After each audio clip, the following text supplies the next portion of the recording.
जो भी स्टेटमेंट है उसको एक्सप्लेन किया जाएगा। जैसे ये जो अभी हमने क्वेश्चन लिखा है, इसमें what is the meaning of the statement? What is the meaning of the statement? That every relevant fact need not be admissible, but if a fact is admissible it will be relevant only. अब यहां पे this statement आप इसमें लिखोगे क्या? The statement given in the question establishes a relationship between relevancy and admissibility.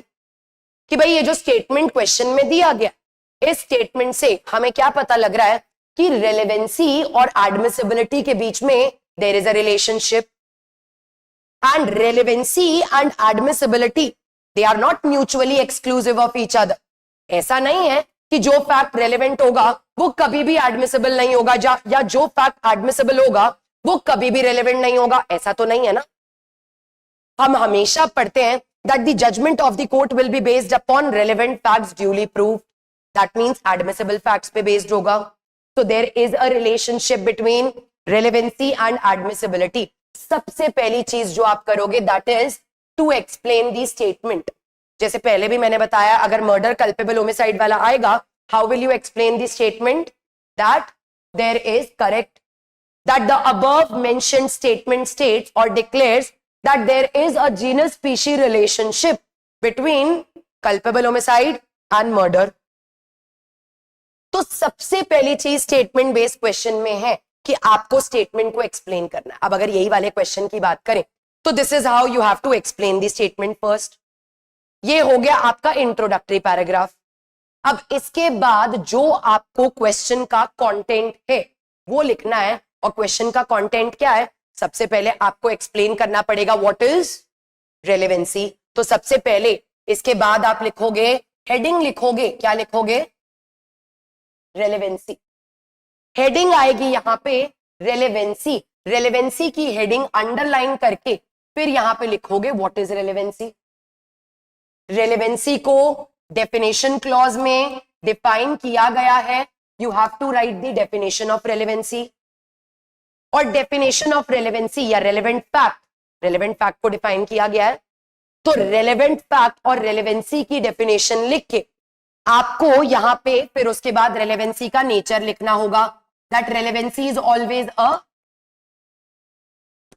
Subjective concept. It is a subjective concept. Why it is a subjective concept? Because it can never be seen in isolation. कोई fact अपने आप में अकेला relevant हो सकता है क्या? No.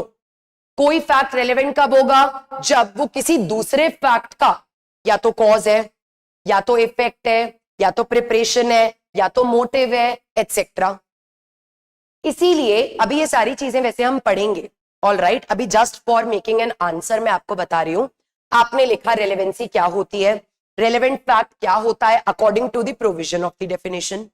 उसके बाद आपने लिखा relevancy is a subjective concept और a relative concept that it can never be seen in isolation. It is always read with the other fact. One fact is relevant because it is related to the other fact. Relevancy क्या होता है? Relevancy का मतलब क्या होता है कि जब दो facts में relationship इस तरीके का है जो chapter 2 of BSA में दिया गया है। मतलब एक fact दूसरे fact का cause है, एक फैक्ट दूसरे फैक्ट के state of things, effect, motive, preparation etcetera के बारे में बता रहा है, then that is known as relevancy. फिर रेलेवेंसी में आप बताओगे relevancy can be of two types. Chart मैं बना रही हूं, चार्ट्स आपको एग्जाम में बनाने नहीं है, आपको पैराग्राफ फॉर्म में लिखना है। और जो भी पैरा आप बनाते हो जस्ट ट्राई 4 to 5 लाइन से ज्यादा का आपका एक पैराग्राफ नहीं होना चाहिए। सो उसके बाद आप यहां पे लिखोगे दो टाइप की रेलेवेंसी होती है अंडर बीएसए, ये भी हम पढ़ेंगे। That is logical relevancy and legal relevancy. एक होती है लॉजिकल रेलेवेंसी, एक होती है लीगल रेलेवेंसी। फिर आप एक्सप्लेन करोगे कॉन्सेप्ट के अकॉर्डिंग लॉजिकल रेलेवेंसी क्या होती है और लीगल रेलेवेंसी क्या होती है। ये हमारा हो गया रेलेवेंसी के बारे में। यस और नो? समझ आ रहा है?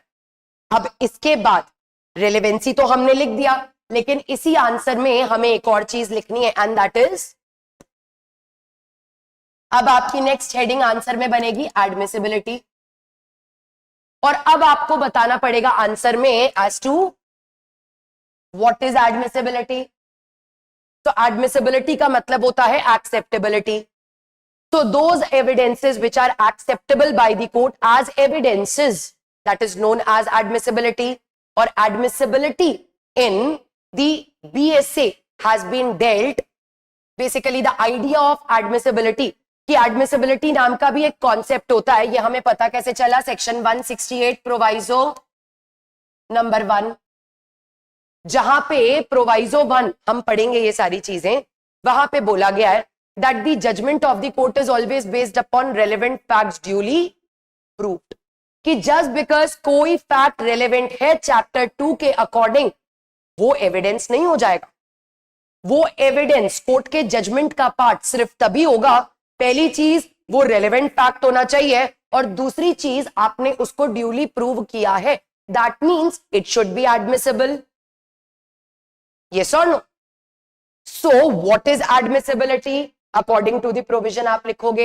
इसके अलावा जब आप बीएसए पढ़ते हो तो एडमिसिबिलिटी भी तो दो तरीके की होती है, एक होती है एडमिसिबिलिटी ऑफ एविडेंस और एक होती है एडमिसिबिलिटी ऑफ फैक्ट। तो ये बाइफिकेशन आप लिखोगे, फिर आप कॉन्सेप्ट के अकॉर्डिंग एक्सप्लेन करोगे what is admissibility of evidence and what is admissibility of fact. ये आपने एक्सप्लेन किया कि भाई एडमिसिबिलिटी ऑफ एविडेंस क्या होता है और एडमिसिबिलिटी ऑफ फैक्ट क्या होता है, that is admissibility. So admissibility हमने लिख दिया, रेलेवेंसी हमने लिख दिया, अब हमें दोनों को हमने एक्सप्लेन तो कर दिया है, लेकिन अब हमें इन दोनों कॉन्सेप्ट्स को अपने कंक्लूजन में उस स्टेटमेंट के अंदर भी तो फॉल कराना है, क्योंकि स्टेटमेंट क्या था, स्टेटमेंट ये नहीं था what is relevancy and what is admissibility, statement was that every relevant fact need not be admissible but every admissible fact has to be relevant।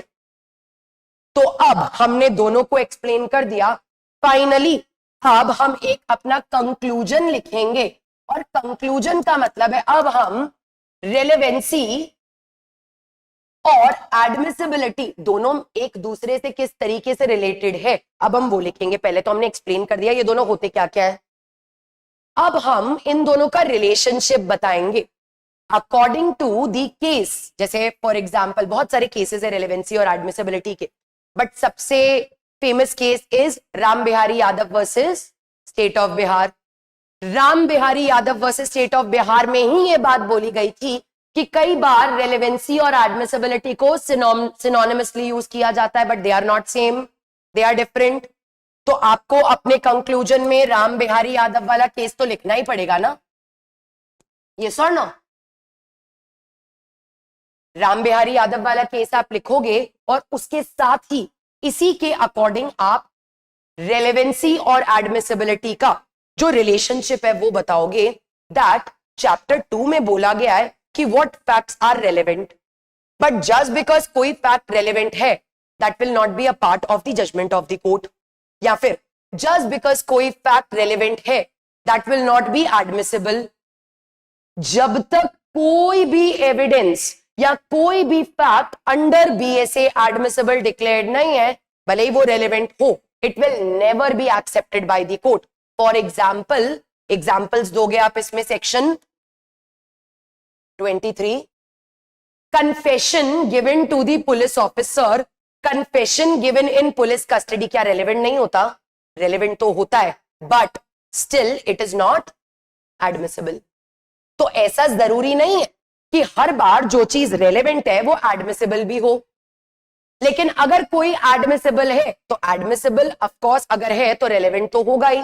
Why? Because section 168 के proviso 1 ने बोला है the judgment of the court is always based upon relevant fact duly prove. तो duly prove मतलब admissible तभी होंगे जब relevant है, बट हर बार जो रेलेवेंट है वो एडमिसिबल भी हो। आप इसमें कितने सारे एग्जांपल्स लिख सकते हो, जैसे सेक्शन 23। इसके अलावा प्रिविलेज कम्युनिकेशन, प्रिविलेज कम्युनिकेशन जो होता है क्या वो रेलेवेंट नहीं होता? रेलेवेंट तो होता ही है, बट क्या एडमिसिबल होता है? No, it is not allowed to be proved.